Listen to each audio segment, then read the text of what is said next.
Cinema డైలాగులు చెప్తూ ఎందుకు మాట్లాడుతున్నామో, ఎలా మాట్లాడుతున్నామో, ఉప ముఖ్యమంత్రిగా మాట్లాడుతున్నామా, ఒక హోదాలో మాట్లాడుతున్నామా అని హోయ లేకుండా జానీ సినిమాలో ఒక రౌడీ షీటర్ మాట్లాడినట్టు, వీధి రౌడీ మాట్లాడినట్టు నేను అదే అంటున్నా. జానీ సినిమాలో క్యారెక్టర్కి పవన్ కళ్యాణ్ రియల్ క్యారెక్టర్కి పెద్ద తేడా ఏం లేదు. ఆ జానీ సినిమాలో సిఐ పట్టా పట్టా పట్టా పట్టా అని కొడుతుంటే అంతే నువ్వు నేను ఈ మధ్య షార్ట్స్లో చూసిన.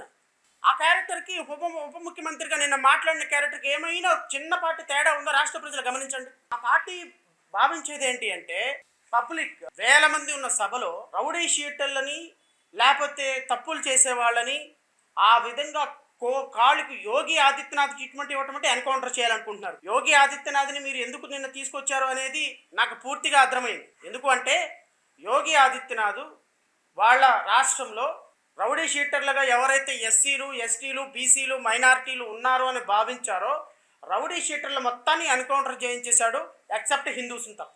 ఈరోజు మీరు ఏం సమాధానం ఇవ్వాలనుకుంటున్నారంటే ఈ రాష్ట్రంలో ఈరోజు నేను ముఖ్యమంత్రి అయితే రాష్ట్రంలో ఎన్కౌంటర్లు చేసేస్తా. ఎన్కౌంటర్లు ఎందుకు చేస్తారండి?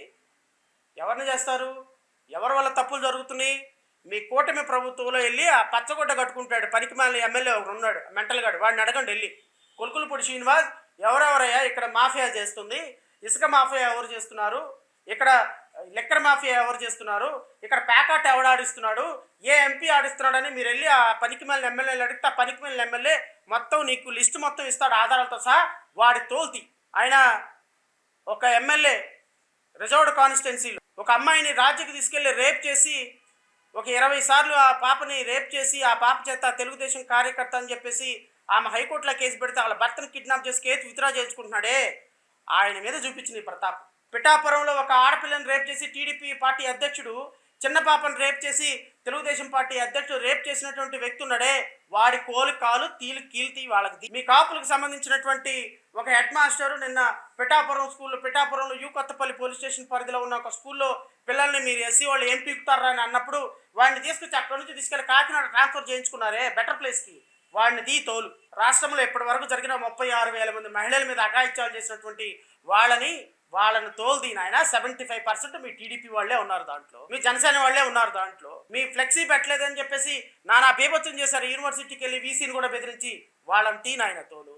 సుగాలి ప్రీతి కుటుంబానికి నేను గర్భం నిండా వీర్యం ఉందని ఊగిపోయావే, ఆ నిందితులు చక్కగా ఫారెన్ వెళ్తున్నారు, నువ్వు మగాడివైతే మనగాడివైతే పెద్ద హీరో అయితే తోపు తురుంకానవైతే వాళ్ళంది నాయన. నీ సనాతన ధర్మాధికారి మొవల నగేష్ కేసులో కాలేజీ మేనేజ్మెంట్ని నీ కాలేజీలో చేయించుకొని నీ పార్టీలో కోట్ల రూపాయల పొలిటికల్ ఫండ్ తీసుకున్నావు కదా, నువ్వు మగాడివైతే మనగాడివైతే వాళ్ళంది తోలు. ఊరికే సోది మాటలు సొల్లు మాటలు పబ్లిక్ మీటింగ్లకు వచ్చి మాట్లాడి ఎవరిని పూల్ని చేద్దామని మీ ఉద్దేశం? మీరు ఎట్లా మాట్లాడతారు? మీ కార్యకర్తలేమో రోడ్ల మీద ఎగబడతారు, మీ పోలీసులేమో ఇష్టం వచ్చినట్టు లా అండ్ ఆర్డర్ని బ్రేక్ చేసి రోజుకు ఒకరిని తీసుకొచ్చి లాకప్లో పెట్టి హైకోర్టుల ముందు చేతులు కొట్టుకొని నిలబడతారు. అదేమనంటే వ్యవస్థలన్నీ మీ చేతుల్లోనే ఉన్నాయి. ఒక రాష్ట్రంలో 164 సీట్లు ఇచ్చి మిమ్మల్ని కూర్చోబెట్టింది దేనికోసం? యువతకి ఏమన్నా ఉపాధి కల్పిస్తారు అని, రాష్ట్రం ఏమన్నా బాగు చేస్తారని, రాష్ట్రానికి ఏమన్నా పెట్టుబడులు తెస్తారని. అన్ని కాగితం మీద పెట్టుబడులు, ₹1 పెట్టుబడి లేదు. ₹1 పెట్టుబడి వేస్తే 3 లక్షల కోట్ల రూపాయలు అప్పు ఎందుకు అవుతుంది? ఈ 18 నెలల్లో 3 లక్షల కోట్లు రమారమి, ఇంకా ఒక 15,000 రూపాయలు తక్కువ, 2,85,000 కోట్లకు టచ్ అయింది ఈ వారంలో. ఏమైంది? డబ్బంతా ఏమవుతుంది? 2 సంవత్సరాలు అవుతుంది అమరావతిని ఇంకా ముళ్ళకంపలు తీసేయాలి. వీళ్ళంటే అమరావతిని కడతారు. ఎక్కడ అడ్మినిస్ట్రేషన్ ఎక్కడికి వెళ్తుంది? మనం ఏం చేస్తున్నాం? మనం వార్నింగ్లు ఇచ్చుకుంటా కూర్చున్నాం. యోగి ఆదిత్యనాథ్ లాంటి వ్యక్తిని ఆంధ్రప్రదేశ్ రాష్ట్రంలో రోల్ మోడల్గా తీసుకున్నారంటే అర్థం ఏంటి? మీరు సనాతన ధర్మాన్ని, మోడీ యొక్క ధర్మాన్ని ఇక్కడ ఆంధ్రప్రదేశ్ రాష్ట్రంలో ఇండల్జ్ చేయాలనేటువంటి ఒక కుతంత్రంతో నిన్న పర్పస్ఫుల్గా మీరు యోగి ఆదిత్యనాథ్ని మాట తీసుకొచ్చారు. ఏ రౌడీలు ఎవడన్నా అంటే పని చేయమంటేనంట ఈయనకంటే చెవులో వచ్చి చెప్తున్నారట, సార్ మనం మీరు ఎవరైతే అడుగుతున్నారో వైసీపీ గోండాలు సార్, వాళ్ళంతా మమ్మల్ని చంపేస్తారు సార్ అని. మరి అటువంటిప్పుడు ఎందుకు చేతికి గాజులు వేసుకొని దిగిపోవాయా ఉప ముఖ్యమంత్రిగా? నీ అధికారుల చేత నువ్వు పని చేయించుకోలేనప్పుడు నువ్వెందుకు ఉప ముఖ్యమంత్రిగా? కాదు, ఇంకా 19 నెలలైనా 20 నెలలైనా కూడా ఇంకా ప్రభుత్వ అధికారులు పాత గవర్నమెంట్నే భయపడుతున్నారు అంటే మీరు దేనికి? మీరు ఉప ముఖ్యమంత్రిగా దేనికి? మీరు ముఖ్యమంత్రిగా దేనికి? మీ లా అండ్ ఆర్డర్ దేనికి? మీరు ఏ విధంగా మేము చట్టాలను తయారు చేస్తాము, అద్భుతమైన చట్టాలను తయారు చేస్తాము, రాష్ట్రంలో శాంతి భద్రతలను తీసుకొస్తామని చెప్పిన సొల్లు కబుర్లు ఏమైపోయింది? రాష్ట్ర ప్రజలు అడగాలి. ఎందుకు అంటే నేను మీ ద్వారా రాష్ట్ర ప్రజలను కోరుతున్నా, వీళ్ళంతా సినిమా స్టోరీలు సినిమా స్క్రిప్ట్లు చదివి వచ్చి రాష్ట్రంలో ఎందుకు పనిచేయటం లేదు అంటే అంత. నేను ఇంకొక మాట కూడా చెప్పాలి. ఈ ప్రభుత్వం మంగళవారం ప్రభుత్వం. ఎందుకు ఈ మాట అన్నానంటే ఎవ్రీ ట్యూస్డే ఈ ప్రభుత్వం డబ్బులు తీసుకురాకపోతే Reserve Bank of India every Tuesday bonds వేలం వేస్తుంది. బాండ్లు వేలం చేసేటప్పుడు ప్రతి వారం 2,000 కోట్ల రూపాయలు 3,000 కోట్ల రూపాయలు ఆంధ్రప్రదేశ్ రాష్ట్ర ప్రభుత్వానికి అప్పు కావాలి. బాండ్లు వేలంలో అప్పు పాల్గొనకపోతే రెండో వారం నడిచే పరిస్థితి లేదు ఈ రాష్ట్ర ప్రభుత్వం. నాకు తెలిసి రేపు జనవరి 1వ తారీఖు జీతాలు వస్తాయో లేదో లేదు, నాకు కూడా తెలియదు. ఎందుకంటే ఈ నెల జీతాలు లాస్ట్ మంత్ జీతాలు ఈ నెల రాని డిపార్ట్మెంట్ ఇంకా 3 లక్షల మందికి ఇంకా జీతాలు రాలేదు. అనధికారికంగా తెలిసినట్టు టీఏలు లేవు. రాష్ట్ర ప్రభుత్వంలో ఆర్థిక పరిస్థితి లేదు. రేపు 1వ తారీఖు జీతాలు వస్తాయో తెలియదు. మీ వార్నింగ్ల వల్ల మీ అడ్మినిస్ట్రేషన్ వల్ల ఎవరికి ఉపయోగం అంటున్నాను. రాష్ట్ర ప్రభుత్వం అడ్మినిస్ట్రేషన్ మీద కాన్సన్ట్రేట్ చేయాలి, ఉపాధి మీద కాన్సన్ట్రేట్ చేయాలి, ప్రాజెక్టులకు నిధులు తీసుకొచ్చే దాని మీద కాన్సన్ట్రేట్ చేయాలి, కేంద్ర ప్రభుత్వాన్ని మీద నిధులు తెచ్చుకునే దాని మీద కాన్సన్ట్రేట్ చేయాలి, రాష్ట్రాన్ని అభివృద్ధి చేసే దాని మీద కాన్సన్ట్రేట్ చేయాలి, లా అండ్ ఆర్డర్ మీద కాన్సన్ట్రేట్ చేయాలి, రాష్ట్రంలో మహిళల మీద జరుగుతున్న దాడుల్ని తగ్గించడంలో కాన్సన్ట్రేట్ చేయాలి, పిల్లలకు ఉపాధి పెంచే విషయంలో కాన్సన్ట్రేట్ చేయాలి, ఇక్కడ రియల్ ఎస్టేట్ భూమి పెరిగే విధంగా కాన్సన్ట్రేట్ చేయాలి, ఈ రాష్ట్రంలో అవినీతి లేని సమాజాన్ని సృష్టించడంలో కాన్సన్ట్రేట్ చేయాలి, ఎమ్మెల్యేలు ఎంపీలు అకౌంటబుల్గా ప్రజలకి నిష్పక్షపాతమైన నిజాయితీ అయిన పరిపాలన అందించడానికి కాన్సన్ట్రేట్ చేయాలి. కానీ ఇదేం పరిపాలన అండి, నాకు అర్థం కాలేదు. దేనికోసం మీకు 164 సీట్లు ఇచ్చింది? ఈ వీడియోలు చూపిస్తే నాకే సిగ్గు అనిపిస్తుంది. ఎందుకంటే ఈ మనిషి మాట్లాడే మాటలకి అసలు పొంతన ఉండదు, పాడు ఉండదు. రోజుకు ఒకటి మాట్లాడుతూ ఉంటాడు, పొద్దుగుకులు ఒకటి మాట్లాడుతూ ఉంటాడు. ఈ మనిషి మాట్లాడే మాటలు నేను మీకు చూపించాలంటే కూడా నాకు ఇబ్బంది. కానీ ఏం చేస్తాం, తప్పదు. ఇవి చూపించి మాట్లాడితే కానీ జన సైనికులకు ఒక క్లారిటీ రాదు.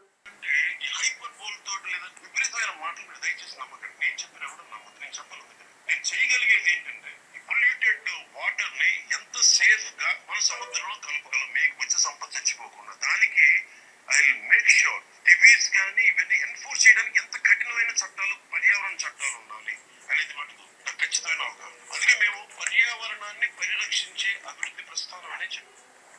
ఈ ముఖ్యమంత్రి మీ దగ్గరకు వచ్చి నేను టీవీస్ ని సముద్రంలో కలిపేస్తాను ఈ మాట కూడా వినిపించిన తర్వాత మార్చుకోండి. ఒక మాట అనాలంటే అలాంటి తప్పే లేదు. డెమోక్రసీ, ఇది ప్రజాస్వామ్యం. ఖచ్చితంగా అనండి. అనడానికి కొన్ని గీతలు ఉంటాయి. గీతలు దాటి మాట్లాడితే మీ చేతికి మళ్ళీ ముద్రలు వేయడానికి ఏముంది. అలా మాట్లాడేవాళ్ళు చెప్తున్నాను ఇప్పుడే. మీ చేతి మీద గీతలు తీసేస్తాం, అంత అరగదీస్తాం.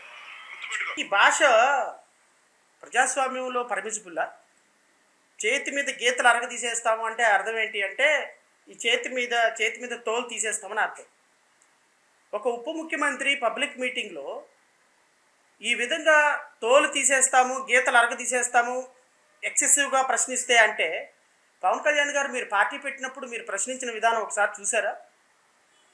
మీరు మాట్లాడిన మాటలు, మీరు చేసిన ఎలిగేషన్స్, అసలు ప్రశ్నించడానికే పెట్టిన పార్టీ జనసేన పార్టీ అని మీరు మోడీని తిట్టిన తిట్లు, చంద్రబాబు నాయుడిని తిట్టిన తిట్లు, జగన్మోహన్ రెడ్డిని తిట్టిన తిట్లు, ఇక రాష్ట్రంలో అహ్మద్ పటేల్ దగ్గర నుంచి తిట్టని వాళ్ళంటూ ఎవరైనా ఉన్నారా? కేసీఆర్ గారి దగ్గర నుంచి మీరు ప్రశ్నించిన అంశం ఏంటుంది? ప్రశ్నించడానికే పుట్టానన్న మీరు ఎవరైనా ప్రశ్నిస్తే మీరు ఉప ముఖ్యమంత్రి అయితే చేతి గీతలు అరగదీస్తారా?